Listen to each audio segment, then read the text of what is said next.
오랫동안 기다린 박찬욱 감독의 신작이 나왔고 그 신작을 보러 가기 전부터 많이 기대했고 보고 나서도 많은 생각을 하게 됐습니다. 그리고 제가 출연하는 방송 중에 인생의 영화라는 방송이 있는 거 아시죠? 매주 일요일 9시 30분에 시작하는 국내 최고의 영화 평론 프로그램인데요. 저는 그렇게 생각합니다. 그 프로그램에서 이제 박찬욱 감독 실제로 뵙고 얘기도 많이 나눴습니다. 그래서 어쩔 수가 없다, 리뷰를 안 만들 수가 없다, 이건 어쩔 수가 없다 라고 생각을 하고 있는데, 영화를 리뷰를 하고 또 이제 지면이나 방송에서 많은 이야기를 나누고 또 사람들을 만나면서 드는 여러 가지 생각들이 있어요. 그게 뭐냐면, 나와 다른 생각을 하고 있는 사람, 그리고 나와 다른 감상을 가지고 있는 사람과 대화를 하는 방법, 그리고 저 사람은 왜 저렇게 생각할까에 대해서 생각하게 된다는 거죠. 그러니까 영화에 대한 비평, 평론, 그리고 논평, 이런 것들은 모두가 다 주관적입니다. 제가 쓰는 칼럼이라든지 제가 쓰는 영화에 대한 책들도 전부 다 주관적이고요. 저를 제외한 그 어떤 사람들도 모두 주관적으로 평론을 합니다.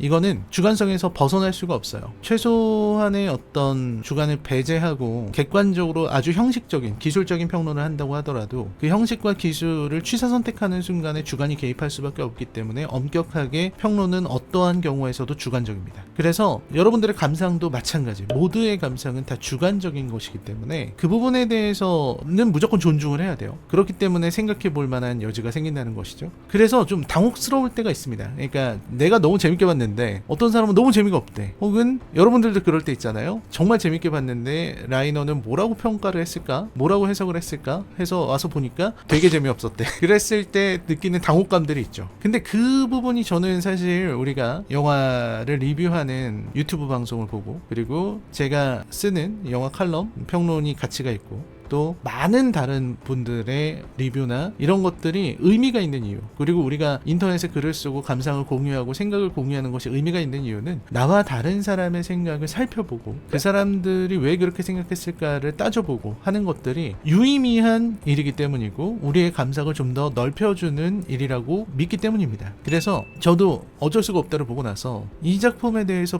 비판이 굉장히 많다는 것을, 그리고 재미없다는 의견, 실망스러웠다는 의견이 굉장히 많았다는 것에 너무 놀랐어요. 그럴 수 있겠다, 왜 그랬을까 살펴봤는데, 일단 이 작품 자체가 재미없다고 하는 의견은 뭐 무조건 존중합니다. 저는 재밌게 봤지만 재미없게 볼 수 있죠. 근데 그렇게 보신 분들의 이유가 저는 좀 의아했어요. 일단 제가 많은 분들의 의견을 다 본 건 아니지만 인터넷에 글을 좀 찾아봤을 때 이제 살해의 동기가 불분명하다라든지 뭐 현실적이지가 않다라는 얘기였던 것 같아요. 그러니까 개연성의 측면에서. 근데 이 작품이 가지고 있는 어떤 블랙 코미디적 요소를 생각한다면 사실 우리가 코미디에서 개연성을 찾는 것만큼 좀 허무한 일이 없을 것 같다고 저는 생각을 합니다. 그러니까 개연성, 핍진성 굉장히 중요한 것이지만 그것을 코미디에까지 적용하게 되면 우리는 코미디를 즐길 수가 없게 되지 않을까라는 생각을 했고요. 그리고 다행히 초반에 그런 재미가 없다 이런 의견들이 굉장히 많았던 거에 반해서 흥행은 아주 성공가도를 달리고 있는 것 같아서 다행이라는 생각이 들고, 어쨌든 뭐 입소문이나 좋은 평가들이 나올 거라고 저는 생각을 합니다. 좋은 작품이기 때문에. 그리고 그런 생각도 좀 드는 것 같아요. 박찬욱 감독이기 때문에, 박찬욱 감독의 작품이기 때문에 조금 더 비판이나 공격이 거세게 들어가는 부분이 있다고 저는 생각을 합니다. 무슨 얘기냐면, 일단 지금의 어떤 인터넷, 그리고 요즘의 풍토가 솔직함에 대한 얘기를 많이 해요. 이거 김희성 배우가 말씀하신 건데, 솔직함에 대한 가치가 굉장히 높게 평가되는 것 같다, 솔직하다라는 거. 근데 그 솔직하다라고 하는 것이 김희성 배우께서는 반지성주의와 결합한다 이런 좋은 표현을 해주셨는데 그런 의미인 것 같아요. 그러니까 솔직함이라는 것이 어떤 용기와 이런 것들을 동반한다고 생각하는 것 같아요. 그러니까 예전과는 좀 다르게 재미없는 걸 왜 재미없다고 말을 못하냐, 왜 너네들은 박찬욱의 영화라 그러면 이 박찬욱 감독이 가지고 있는 어떤 이미지, 그리고 어떤 충무로에서 대접받고 있을 것 같은 그런 느낌, 예술영화 감독이기 때문에 높이 올려치기 당하고 있을 것 같은 그런 느낌, 그리고 이 작품에 대해서 좋다고 표현을 하는 것이 마치 자신의 평가, 자신이 그만큼 가치 있는 사람이 된 것처럼 착각하고 있는 것이 아니냐, 혹은 박찬욱의 작품을 비판하는 것이 두려워서 재미없는 걸 재미없다고 말하지 못하고 재밌다고 억지로 말하고 있는 것이 아니냐, 이렇게 말을 하게 되는 것 같아요. 근데 그 부분을 이제 반지성주의라고 말할 수 있는 있는 부분이다 라고 저도 생각을 해요. 그러니까 저는 이 작품을 보고 재미없다고 생각하는 사람들이 있을 수 있다고 생각해요. 하지만 내가 재미가 없다고 해서 다른 사람도 재미가 없어야 되는 건 아니에요. 그러니까 이 재미라고 하는 건 절대적인 것이 아니라 아까도 말씀드렸듯이 주관적인 것이기 때문에, 마찬가지로 제가 재밌다고 해서 다른 사람도 재밌으리란 보장은 없습니다. 그러나 제가 이제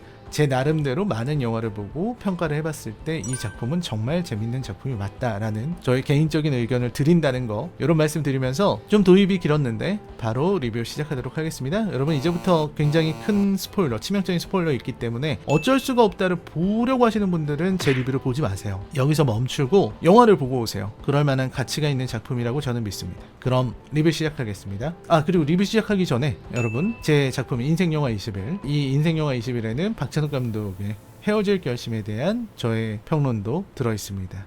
열심히 쓴 책이니까요. 많이 사랑해 주시고요. 네, 리뷰 시작하겠습니다.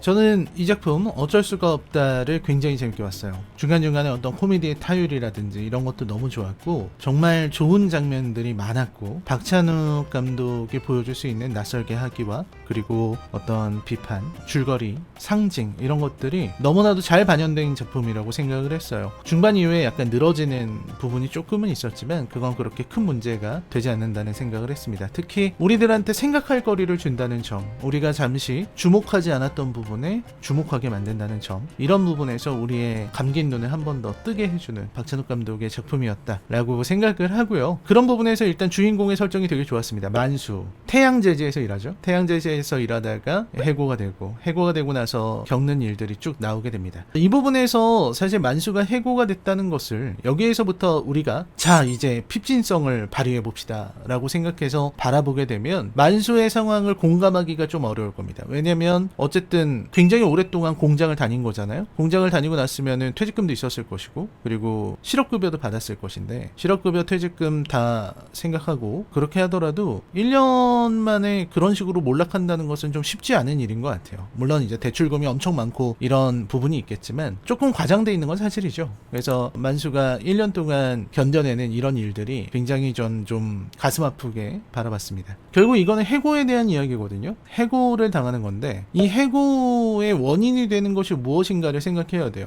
이 해고의 원인이 되는 것은 AI로 인한 자동화 시대의 도래가 됩니다. 그러니까 AI에 의해서 자동화가 되면 인간은 자리를 잃게 될 거예요. 그거를 이 작품은 처음부터 보여주고 있는 것이죠. 그래서 자리를 잃은 사람이 바로 만수입니다. 그리고 만수는 어떤 사람인가 생각을 해보면 공장에서 일하는 관리직이에요. 제지회사에서 일합니다. 여기에서 또다시 현실을 좀 얘기를 해봐야 되는데, 현실에서의 제지회사가 이런 상황에 있진 않을 거예요. 그러니까 우리는 여기에서 잠시 현실을 잊어야 됩니다. 현실과는 다르게 제지회사가 자동화가 되는 과정, 그 안에서 인간이 어떻게 소외되는가, 인간이 어떻게 무너져 내리는가, 요거를 보여주는데 주안점이 있기 때문에 우리는 그 부분을 바라봐야 된다고 생각해요. 그래서 제지회사에서 해고를 당했어요. 그런데 만수가 생각하는 자기 자신은 어떤 거냐, 자신을 전문가라고 생각합니다. 전문가이자 기술자이다. 이 업계에서 알아주는, 그리고 올해의 펄프맨에도 선정이 된 그런 기술자라고 자기는 생각을 하고 있어요. 그게 뭐냐면 노동이 가져다주는 어떤 효과죠. 숙련공 효과라고 할까요? 그러니까 내가 어떤 분야에서의 직업을 선택을 하고 그 직업에서 10년, 20년, 30년 이렇게 경력을 쌓고 그 안에서 완전히 숙련되고 관련해서 학위도 따고 연구도 많이 하고 잡지에 실리는 등의 성과를 냈다 라고 한다면 자기 자신을 전문가, 기술자로 인식하는 것이 굉장히 당연해요. 지극히 당연한 자기 규정을 하고 있는 거예요. 그리고 그것이 바로 노동이 주는, 우리가 직업을 선택함으로써 얻는 자아실현인 거죠. 만수는 그러한 자아실현을 해낸 사람이에요. 자기 직업에서 굉장히 성공적인 사람이었다고요? 근데 그 사람이 시대의 흐름에 밀려서 이제 해고를 당했습니다. 그러면 어떤 선택을 해야 될까? 여기에서 저는 어쩔 수가 없다가 두 번째로 나와야 된다고 생각해요. 일단 첫 번째 어쩔 수가 없다는 해고가 어쩔 수가 없다는 거였죠. No other choice. 뭐 아무튼 어쩔 수가 없다라는 건데, 그 어쩔 수가 없다는 좀 뒤에서 얘기하고, 여기서의 어쩔 수가 없다는 자기를 기술자라고 규정하고 있는 만수의 해고 이후의 삶입니다. 만수의 해고 이후의 삶은 뭐냐? 일변도예요. 자기는 제지회사에서 일할 수밖에 없다는 거예요. 제지회사에 반드시 들어가야 돼요. 그러나 재취업의 길은 험난했습니다. 쉽지 않습니다. 태양과 같은 그 빛이, 반사되는 태양의 빛이 만수의 눈을 흐리게 만들어요. 태양제지에서 있었던 일들, 태양제지에서의 자신의 후광이 오히려 자신의 눈을 멀게 만드는, 그래서 재취업을 어렵게 만드는 그 상황을 되게 재치있게 비평하고 있는 거거든요. 아무튼 그런 식으로 이제 태양제지에서의 일은 자신에게 도움이 되지 못했고 재취업이 안 됐습니다. 그래서 만수는 어떻게 견디냐면 1년 내내 마트에서 일을 하면서 견뎌요. 마트에서 일을 한다는 거, 이거는 기술자에게 있어서 선택할 수 없는 것이고, 그리고 자기가 제지회사에서 일해야 된다고 믿는 것은 자신의 기능이 거기에 있다고 믿기 때문입니다. 제가 다른 방송에서도 많이 얘기를 했는데요. 어떤 뛰어난 능력을 갖고 있는 사람을 생각을 해보자고요. 정말로 뛰어난 능력이 있어서 그 분야에서 매우 훌륭합니다. 근데 그 사람을 그 분야와 전혀 관계없는, 즉 자신의 재능이나 자신이 그동안 열심히 해왔던 일과 전혀 관계가 없는 곳에 가져다 놓으면 그 사람은 아무것도 아닌 사람이 돼요. 예를 들면 저 같은 경우에 제가 가치가 있는 이유는 제가 글을 쓰고 말을 하기 때문이다 라고 저는 생각해요. 어쨌든 제가 사회적으로 기능하고 있는 거는 그런 거잖아요. 제가 가지고 있는 생각을 글로 정리해서 발표한다거나 책을 낸다거나 혹은 이렇게 유튜브 영상을 만들어서 여러분께 제 의견을 말할 수 있죠. 하지만 그런 제가 다른 데 간다면, 예를 들어서 제지 회사에 제가 들어간다. 제지 공장에 들어가 있는 저를 상상해 보면 저는 되게 능력 없는 초보 공장 직원에 지나지 않을 겁니다. 그리고 아마 욕도 많이 먹을 거고요. 저는 이렇게 동작이 엄청 빠른 사람은 또 아니기 때문에 굼뜨다는 말을 들을 가능성이 높을 거고요. 물론 이제 좀 얕고 영리한 부분이 있기 때문에 일머리는 좀 돌아갈 거라고 생각하지만 그래봐야 큰 의미는 없을 겁니다. 지금 제가 가지고 있는 성취만큼을 절대로 이룰 수 없을 거예요. 거기에다가 조금 더 몸을 많이 사용하는 곳에 가게 된다면 저 같은 경우는 신체 조건이 그렇게 좋지 못하기 때문에 능력 없는 직원으로 전락해버리고 말겠죠. 의미가 없어지겠죠. 그래서 제가 막 거기 가서 저희가 사실은 과거에 이런 걸 했었고요. 책도 많이 냈고 소설가로도 활동했고 영화 만들고 영화 평론하고 지상파 방송에도 많이 나오고요. 막 얘기하면은 아저씨 쓸데없는 소리 하지 말고 저기서 드럼통이나 좀 굴러갖고 와, 뭐 이렇게 얘기하겠죠. 그런 일을 당하게 되지 않겠습니까? 마찬가지로 우리가 뭐 최고의 프로게이머인 사람이 갑자기 그 사람에게서 게임을 빼앗고 어디 가서 알지도 못하는 곳에서 일하라고 하면 그 사람이 일을 잘하기가 어렵겠죠. 그러니까 세계 최고가 될 수는 없겠죠. 어떤 사람이든 마찬가지일 거예요. 어떤 사람이든 간에 자기가 그동안 쌓아온 역량과 자기가 할 수 있는 일, 이런 것들을 생각을 해보면 그 일을 하고 살아야 되겠다라고 생각하게 될 거예요. 어쩔 수가 없이 말이죠. 근데 문제는 뭐냐, 여기서 문제는 그겁니다. 만수가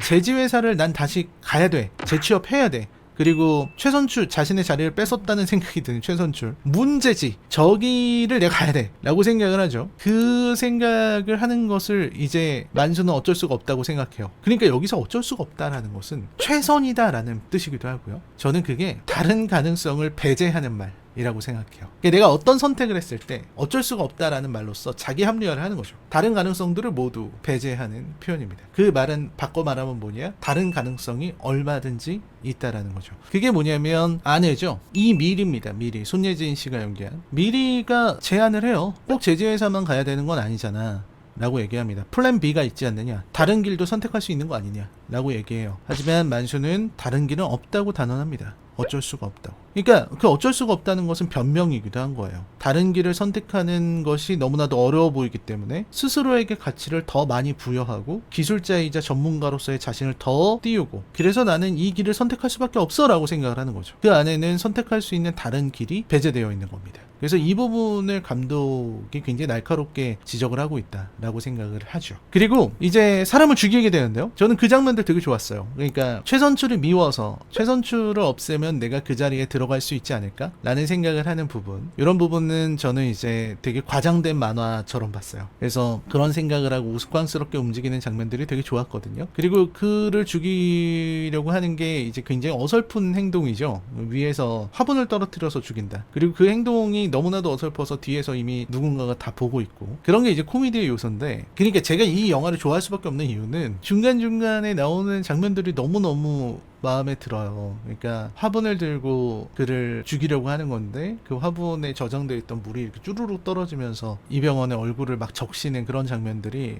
되게 박찬욱스럽다 라는 생각을 많이 하게 만드는데, 어쨌든 최선출을 죽인다고 끝이 아니라는 것을 알게 되죠. 이 세상에 나보다 잘난 다른 경쟁자들은 뭐가 있을까? 그러니까 내가 저 자리를 차지하려면 경쟁자들을 죽여야 되는데 몇 명이나 죽여야 될까? 그래서 그들을 찾는 장면 이런 것들도 되게 저는 좋았다는 생각을 했습니다. 근데 사실 그런 거잖아요. 영화가 뒤로 진행하면 결말 부분에서 훨씬 더 자세하게 표현을 하지만 결국 이병헌이 만수가 하려는 생각은 내가 차지할 자리가 하나밖에 없다라는 것을 알고서 하는 거잖아요. 그러니까 내가 저 자리에 가려면 다른 사람들이 없어져야 된다라는 건데 이 부분이 되게 좀 놀라웠어요. 그러니까 우리 러다이트 운동 많이 아시죠? 러다이트 운동 같은 경우는 이제 자본가들이 기계를 이용해서 노동자들을 배제시키려고 하는 그 부분에 화가 나서 기계를 파괴하려고 했었던, 기계를 거부하려고 했었던 운동이었습니다. 이러한 러다이트 운동을 이제 또 영화적으로 정확히는 소설이지만 그렇게 활용했던 게 듄에서 나왔던 운동들도 있는데 그걸 넘어서서 이 작품에서는 AI로 인한 시대 변화가 해고의 이유예요. AI가 그러면 인간을 노동으로부터 소외시키고 있는 것인데 여기서 이병헌, 만수의 선택은 AI에 대한 공격이라든지 혹은 우리 모두의 그런 삶에 대한 것이 아니라 같은 노동자를 공격한다는 거예요. 그러니까 노동자가 스스로 노동자를 배제시키려고 해요. 이 부분이 이 영화에서 가장 중요한 메시지라고 저는 생각해요. 사람이 살기 위해서 노동자가 노동자를 공격하고 자신과 같은 자리에 있는 노동자를 공격함으로써 스스로가 대체 가능한 상품이라고 믿게 되는 것. 이게 어떻게 보면 인간의 존엄이 가장 크게 무너지는 것이라고 생각하거든요. 만수의 행동은 그 자체로 모순되는 것이에요. 왜냐면 자기 자신을 기술자이며 전문가라고 믿고 있지만 자신이 언제든지 대체될 수 있는 부속품이며 상품이라는 것도 믿고 있는 거죠. 원래 대체 불가능한 뛰어난 전문가이자 기술자라면 쉽게 대체될 수 없어야 돼요. 하지만 만수는 모두를 대체하고 자신이 들어가려고 하죠. 사실은 공장 노동자잖아요. 그게 이 영화의 되게 뭐라고 할까요? 무서운 지점이라고 생각해요. 그들은 그렇게 스스로를 전문가라고 생각하고 있지만 일개 공장 직원일 뿐이에요. 대체될 수 있는 부품이라고요. 그걸 알고서 이병헌은, 만수는 그들을 죽이러 다녀요. 그 죽이려는 그 죽음이 곧 해고예요. 이 작품에서의 해고는 만수가 저지르는 살인 같은 겁니다. 그리고 만수가 저지르는 이 살인의 대상들이 모두 만수의 모습이라고 저는 믿고 있습니다. 그 부분을 좀 말씀드리자면 여기에서 살해 대상은 셋입니다. 구본모, 고시조, 그리고 최선출입니다. 이렇게 셋인데 이 셋이 지금 자신보다 뛰어나거나 뛰어날 거라고 예상되는 사람들이죠. 만수가 보기에요. 그러면 이들은 어떤 사람들이냐? 일단은 저는 구본모는 만수의 과거라고 생각해요. 만수의 과거 그 자체, 만수가 살아온 인생, 그걸 그대로 보여주는 사람이 구본모예요. 그리고 고시조는 어떤 사람이냐면 만수가 선택했을 또 다른 삶을 보여주는 사람이라는 생각을 했어요. 그러니까 만수 자신이 처해진 지금 현재 상황에서의 뭔가 또 다른 선택을 한다, 그걸 보는 것 같은 모습이었어요. 세 번째는 최선출인데 최선출은 어떻게 바라봤냐면 내가 되고 싶은 나, 미래의 나, 이렇게 바라봤습니다. 그러니까 각각 이 세 명의 인물을 자신의 과거, 현재, 미래에 빗댈 수 있다고 생각해요. 그럼 구본모를 바라보자고요. 이 영화에서는 이성민 씨가 연기한 구본모의 에피소드가 굉장히 길어요. 왜 기냐면 이 구본모의 이야기가 결국은 만수의 이야기이기 때문에 그래요. 이 둘의 관계는 굉장히 비슷합니다. 일단 첫 번째, 오랫동안 제지회사에서 일했던 경력이 있어요. 물론 구본모가 나이가 더 많지만 그건 별로 중요하지 않아요. 왜냐면 중요한 것은 이 상황을 바라보고 있는 만수의 시선이기 때문에. 그도 굉장히 멋진 저택에 살아요. 아주 현실에 존재하지 않는 것 같은 잘 디자인된 저택에 삽니다. 마치 지금 살고 있는 만수처럼요. 다만 이들에게는 자녀가 없어요. 그게 유일한 차이입니다. 모든 걸 가지고 있는 만수에게는 자녀라고 하는 존재가 있는데 구본모에게는 자녀가 없어요. 자녀가 없는 그 존재는 과거의 존재인 거죠. 왜냐면 자녀는 결국 자신의 미래이기 때문에 자녀를 설정하지 않은 것으로 생각이 들어요. 그리고 두 번째로는 자녀라고 하는 것은 지금의 자신의 현재 굉장히 중요한 존재고 자신의 미래에까지 영향을 미치는 존재들이기 때문에 구본모에게서는 설정하지 않았다라고 저는 생각을 합니다. 그래서 그런 집에서 살고 있는 것도 비슷하고, 그리고 제지회사에서 굉장히 경력이 많다는 것도 비슷하고, 해고당했다는 것도 비슷합니다. 그리고 이 사람이 뭐냐? 알코올 중독자예요. 그래서 아내로부터 엄청난 비판을 받고 있어요. 엄청난 공격을 받아요. 근데 지금 잘 생각해보면 만수 역시 알코올에 대한 과거 병력이 있죠. 술만 먹으면 사람이 개가 된다, 뭐 이런 얘기를 하잖아요. 그러니까 지금 법모의 모습은 마치 과거의 자신이에요. 술을 끊지 못했던 자신, 그리고 취업을 하기 위해서 술을 끊는 모습까지 완벽하게 만수랑 닮아 있어요. 그래서 만수는 법모를 쉽게 죽이지 못합니다. 죽이기 위해서 총을 들고 갔지만 계속해서 실패해요. 왜냐하면 그를 죽인다는 것은 곧 자기 자신을 죽이는 것이고, 그를 죽인다는 것은 자기 자신을 부정하는 것이기 때문에 그래서 잘 죽이지 못하는 거예요. 그리고 두 번째로 보면 구본모와 이제 염혜란 씨, 이 작품 최고의 연기를 보여준 정말 그야말로 이 작품에서 이병헌, 뭐 손예진, 이성민, 차승원 정말 멋진 배우들이 총출동했음에도 불구하고 연기 1등은 여메란이다, 이런 얘기를 할 수밖에 없거든요. 저도 보면서 진짜 너무 감탄했기 때문에 어떻게 그런 요부 같은 모습이 여메란 씨에게서 뿜뿜 나올 수가 있는지 진짜 모르겠습니다. 이 배우의 인생이라는 거는 좋은 감독을 만나면 저렇게까지 빛날 수가 있나? 라는 생각을 하게 만드는데, 이 캐릭터와 법모의 사랑 이야기가 길게 나온 것도 이게 사실은 미리와 만수의 과거 이야기처럼 보이기 때문이죠. 그렇게 보이기를 바랬던 것 같고요. 그래서 저는 그 장면이 되게 좋았어요. 법모가 이렇게 집에 들어가려고 하는데 그 상황에 만수는 알고 있죠. 지금 이게 불륜이 일어나고 있는 현장이라는 걸. 젊은 남자애랑 불륜을 하잖아요. 안에서는 이미 거사가 벌어지고 있다고요. 그래서 집에 들어가려고 하는 법모를 붙잡아요. 왜 붙잡냐? 그거는 아까도 말씀드렸듯이 법모는 곧 만수기 때문에 저는 여메란 씨가 불륜을 저지르는 모습이 사실은 이 작품에서 끊임없이 의심하게 만들고 있는, 그리고 끊임없이 복선을 깔아두고 있는, 사실 미리는, 손예진은 불륜을 하고 있는 것이 아닐까라고 하는 이 불안감, 그 불안감을 형상화한 것이에요. 그래서 지금 저 불륜을 하고 있는 거는 나의 아내이기도 해요. 그리고 그 안에 들어가서 진실을 보는 것은 내가 진실을 보는 것과 마찬가지거든요. 그래서 진실을 못 보게 하는 거예요. 만수는 진실을 못 보게끔 그를 어떻게든 막으려고 합니다. 이 부분은 사실 저는 만수가 자기 아내의 불륜을 어느 정도 눈치채고 있으면서도 그거를 모르는 척하고 끊임없이 아내에게 믿는다, 신뢰한다라는 말을 하는 것과 같다고 생각을 했어요. 왜냐면 만수랑 미리의 관계를 보면은 서로 간의 신뢰를 굉장히 중시하거든요. 그래서 쉬는 시간이나 아무 때나 서로 간에 전화를 걸어야 되고 영상통화를 통해서 자신의 모습을 보여주는 것이 굉장히 일상화되어 있다는 것을 알 수 있어요. 저는 이거를 보면은 마치 과거에 둘 사이에 어떤 불륜에 대한 이야기가 있었던 것이 아닌가? 그런 과거가 있었기 때문에 그런 정도로 서로를 신뢰하기 위해서 장치를 마련해 둔 것이 아닌가? 하는 생각이 들어요. 그런 장치를 만들어 둔다고 해서 불륜을 할 수 없는 건 아니거든요. 오히려 그런 장치가 있기 때문에 불륜을 더 쉽게 할 수도 있거든요. 그렇죠? 왜냐면 영상 통화 한번 해서 보여주고 주변에 한 번 없다는 걸 인증한 다음에 바로 불륜해버리면 되니까 그런 식으로 이용할 수 있는 수단도 될 수 있겠죠. 그래서 저는 만수가 진실을 바라보고 싶지 않고, 그리고 진실을 확인하고 싶어 하지 않는다고 생각해요. 자신의 아내가 불륜을 저지르고 있는가, 바람을 피우고 있는가 확인하고 싶지 않다고요. 그래서 법모에게 그런 행위를 했던 거죠. 들어가지 마, 보지 마, 보지 말고 그냥 살아. 그럼 편한데. 근데 결국 법모는 들어갑니다. 들어가고 나서 이제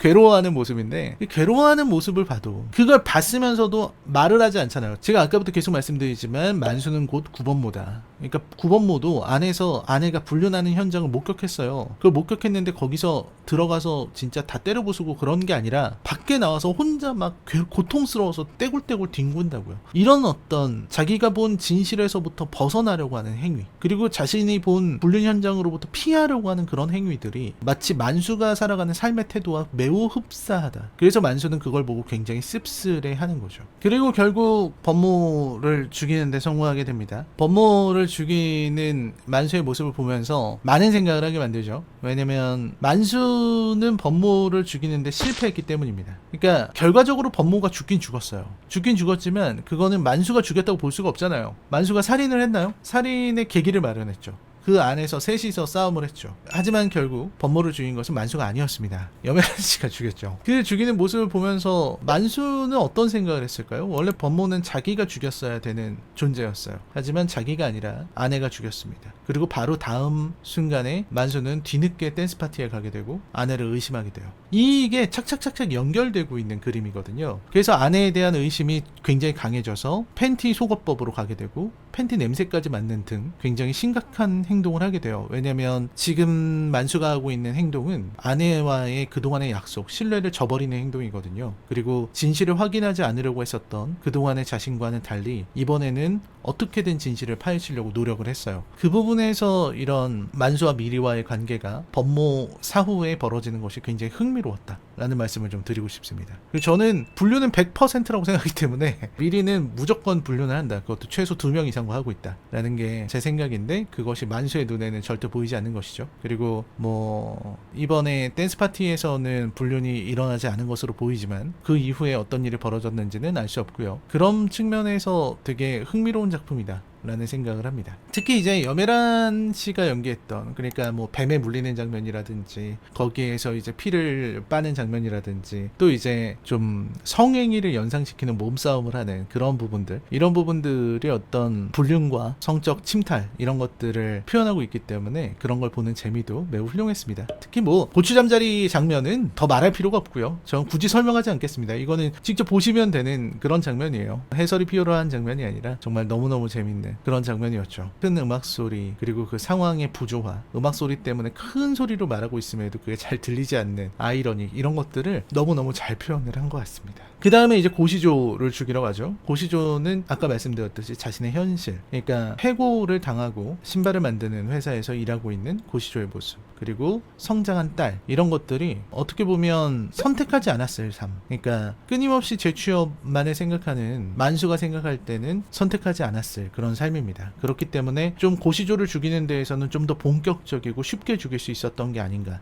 라는 생각이 들어요. 그리고 살인에 점점 익숙해진다라는 것도 말씀을 드릴 수 있겠죠. 왜 그러냐면 저는 고시조는 되게 치밀하게 계산된 캐릭터라는 생각이 들었어요. 그러니까 고시조가 차승원이라고 하는 배우를 썼음에도 불구하고 분량이 되게 짧고 딸이 있고 또 서로 간의 교감을 많이 했던 것처럼 보이고 차를 고쳐주러 왔다는 부분에서도 굉장히 의미심장한데, 근데 그런 고시조를 쉽게 죽인다는 부분에서 이거는 해고가 쉬워지는 과정, 요거를 보여주고 있다고 저는 생각을 했어요. 그러니까 고시조는 해고에 익숙해진 만수의 모습이다 라고도 좀 볼 수 있다 라고 생각을 하고, 고시조의 시체를 처리하는 장면, 이거는 해고 이후를 표현하는 것이라고 생각했거든요. 근데 그 시체를 처리하는 장면에서 보여주는 것은 전 되게 의미 깊다고 생각합니다. 왜냐면 이거는 이 가족들을 공범으로 만들어버리는 과정이었거든요. 가족들을 공범으로 만들어버리고 이걸 모두의 일로 전환시키는 과정이었기 때문에, 그래서 시체를 이렇게 기괴한 모습으로, 바디 호러를 보는 것 같은 기괴한 모습으로 만들고 그걸 땅에 묻고 그 위에 나무를 심는 이런 모습은 정말로 많은 상징을 보여주게 됩니다. 그러니까 제지회사, 종이를 만드는 데서 일하는 사람이잖아요.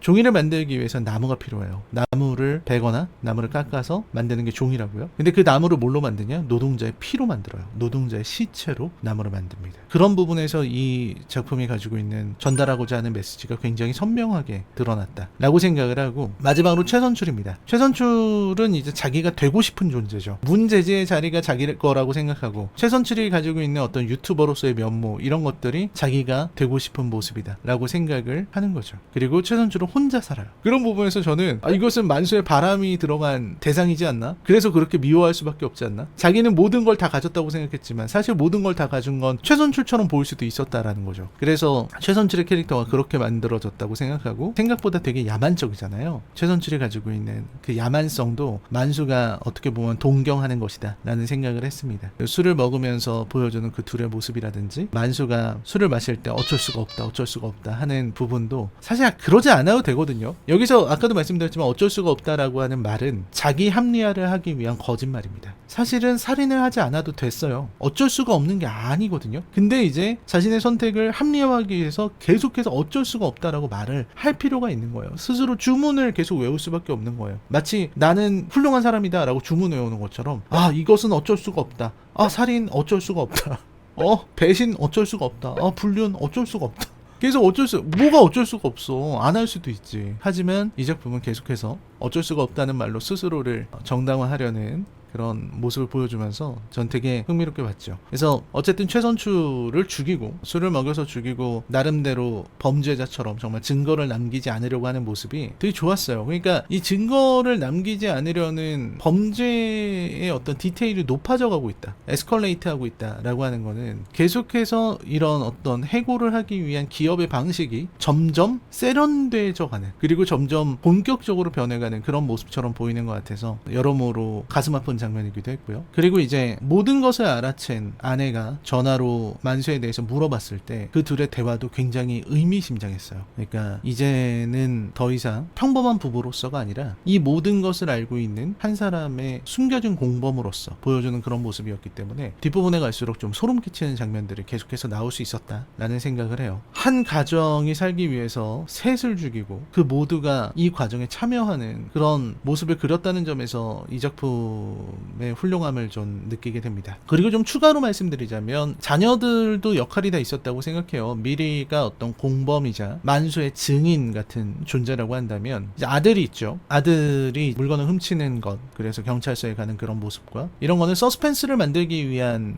것이기도 하지만 또 다른 어쩔 수가 없다인 거거든요. 그러니까 어쩔 수 없이 용돈이 줄어들었을 것이고, 용돈이 줄어든 상황에서 이제 친구네 가게를 털자라는 생각을 하게 되는 그런 모습들이라든지 이런 것들도 또 다른 어떤 어쩔 수가 없는 모습을 보여주는 거라고 생각해요. 그래서 아들이 가지고 있는 그런 어떤 일탈, 도둑질이라든지 담배 피기 이런 것들이 모두 만수의 지금의 모습을 드러내는 기능을 하고 있습니다. 그러니까 경찰서에서 보여주는 만수의 모습을 아들이 발견한다든지, 두 번째로 담배를 피러 올라가서 만수가 하고 있는 어떤 시체 숨기기를 발견하게 된다든지, 그래서 아들의 비행, 아들의 범행이 아버지의 범행과 이어진다는 부분에서 또 의미가 있는 장면들이었다라는 생각을 하고, 만수의 딸인 리원의 경우 굉장히 독특하고 또 깊은 의미가 있는 인물이라는 것을 알 수 있습니다. 우선 딸은 마치 자폐 스펙트럼이 있는 것처럼 묘사되고 툭툭 내뱉는 말 혹은 앵무새처럼 반복하는 말들이 영화의 흐름을 짚어주는 아주 중요한 역할을 하고 있죠. 특히 중요한 게 바로 리원이의 첼로 연주입니다. 리원이는 평소에는 조각조각 파편난 연주만을 들려주죠. 연주라기보다는 연습이라고 봐야 할 겁니다. 그렇기에 만수와 미리는 리원이가 정말 천재인지 아닌지를 알 수가 없죠. 그런 리원이는 오히려 레슨이 끊어지자 더욱 천재성을 드러냅니다. 어쩌면 리원이에게 레슨은 불필요한 것, 더 나아가서는 리원이를 오히려 가두어두는 족쇄 같은 것이었을지도 모릅니다. 그 레슨이 끊어지자 리원이는 TV 속 첼로 연주자의 연주를 보고는 자신의 팔에 손가락으로 짚어가며 카피하고 어린이용 색칠놀이처럼 보이는 포도알 같은 그림으로 자신만의 악보를 완성하는데, 그 완성의 시기가 공교롭죠. 리원이가 연주를 마침내 하는 순간 하필이면 만수는 집을 떠났습니다. 미리만 겨우 그 연주를 듣죠. 영화의 하이라이트와도 같은 리원의 연주. 이때 리원이가 연주한 곡은 바로 마렉미레의 르 바디나스. 이 곡의 곡명은 농담이라는 뜻을 지닙니다. 농담. 어쩌면 이 모든 이야기가 거대한 하나의 농담일지도 모른다는 말. 그래서 다시 생각해보면 리원이라는 이 인물은 초월적인 존재라는 생각이 듭니다. 처음에 모두가 끌어안고 웃는 장면에서 유일하게 불편한 얼굴을 하고 있던 리원을 영화의 막바지에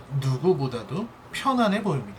박찬욱 감독을 만난 김에 이 부분을 직접 여쭈었습니다. 농담이라는 곡 제목의 의미, 그리고 리원을 초월자로 해석하고 있다는 제 의견을 말씀드렸더니 박찬욱 감독이 정확합니다 라고 말씀을 주시더군요. 제가 이 농담이 중요한 이유는 제가 가장 좋아하는 이야기와 닮았기 때문입니다. 셰익스피어가 한 말, 우리는 인생이라는 무대 위에서 한바탕 연극을 하고 있다 라는 말과 닮아있죠.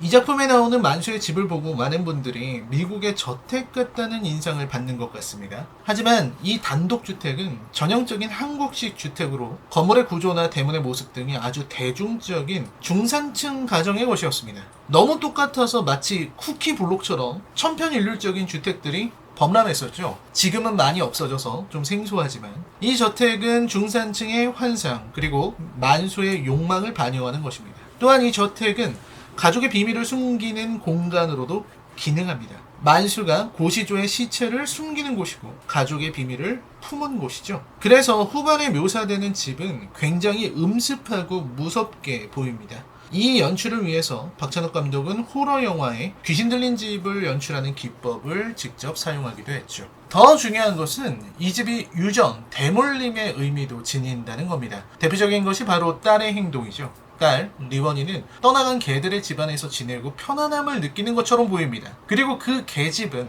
내부에 작은 정원 같은 풀도 자라고 있습니다. 즉, 지금 이 집을 작게 축소한 공간인 겁니다. 이러한 표현은 대물림의 의미로 마치 총, 원작에서는 2차 세계대전 때의 독일군, 영화에서는 베트남 전쟁에서 북한군의 총으로 나오는 아버지의 총이 폭력성의 대물림을 의미하듯이 후대로 이어지는 비밀의 대물림이라고 할 수 있겠습니다. 중산층은 환상입니다. 중산층이라 믿었던 환상은 사실은 대출과 무리한 생활로만 연명하는 불안하기 짝이 없는 것입니다. 현실은 아주 작은 변화에도 무너져버리는 신기루와도 같은 것이죠. 안정된 직장이라는 환상 역시도 박찬욱 감독은 가차없이 무너뜨립니다. 차갑고 무서운 이야기인 이유죠. 그리고 경찰들이 다가와서 보여주는 모습들이라든 경찰의 무능함 이런 것들도 만수의 범죄가 사회적으로는 용인되는 것처럼 보인다. 그러니까 이것은 나쁘고 범죄가 일어나서 안 되지만 조금도 만수를 의심하지 않는 거죠. 만수가 모든 것을 만들어낸 장본인인데 의심하지 않고 오히려 더 조심하세요 라고 얘기하는 부분. 그러니까 조심하세요가 뭘까요? 이 사람이 모두를 해고시키고 다 죽였는데 당신에게도 조심하다 하라고 얘기하는 것은 언젠가는 당신도 당신 같은 사람에게 의해서 제거될 수 있다, 해고될 수 있다 라는 걸 표현하는 말이었다고 생각이 듭니다. 그래서 마지막에 제지공장에서 혼자서 AI로 모든 걸 작동시키는 그런 모습들, 이런 걸 보면 사실 만수도 얼마 남지 않았구나라는 걸 보여주게 되죠. 만수는 이런 얘기를 했어요. 제일 무서운 말입니다. 뭐냐면 그래도 누군가 한 명쯤은 관리를 해야 될 텐데 라고 얘기하잖아요. AI로 모두가 교체돼도 상관없고 일단 내 자리 하나만 있으면 돼 라고 생각을 하는 거죠. 그리고 만수가 그 자리에 들어가는 순간에 만수가 가지고 있었던 과거의 기술자로서의 자기 자신, 전문가로서의 어떤 자신에게 가졌던 그런 자성취와 그런 어떤 자존과 이런 것들은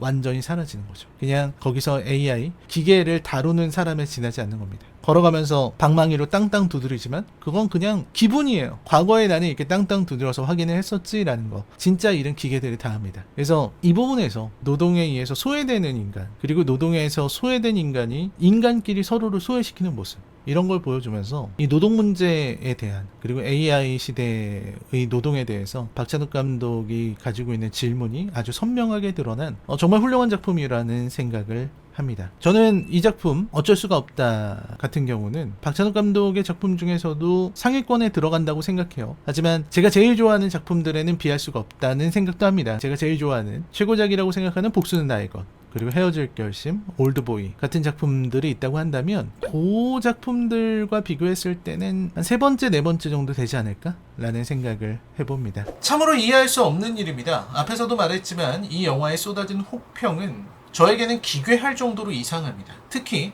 1점 평점이 나온다는 것은 참 납득하기 어려운 일입니다. 아무리 개인차가 있고 감상의 자유와 차이가 있다고는 해도 기현상이죠. 왜 이런 현상이 일어나는지에 대해서 추측으로 논평하고 싶은 생각은 없습니다. 다만 제가 믿는 것은 이런 현상에도 불구하고 어쩔 수가 없다가 결국은 비평으로나 흥행으로나 자기 자리를 찾아갈 것이라는 겁니다. 좋은 작품은 결국엔 그 가치를 인정받으니까요. 네, 어쩔 수가 없다. 저는 정말 너무 재밌게 봤고 2회차 했고요. 이제 3회차도 할 생각입니다. 그리고 박찬욱 감독님 만나서 많은 대화를 나누면서 또 제 생각의 틀과 폭도 많이 넓어진 것 같아서 궁금하신 분들은 일요일 9시 30분에 인생의 영화 보시면 박찬욱 감독 편이 나올 겁니다. 정확히 언제 나오는지는 제가 댓글로 알려드릴게요. 지금 저도 방영일자를 정확히 모르겠어서. 그렇습니다. 어쩔 수가 없다에 대한 제 평점은 10점 만점에 8점입니다.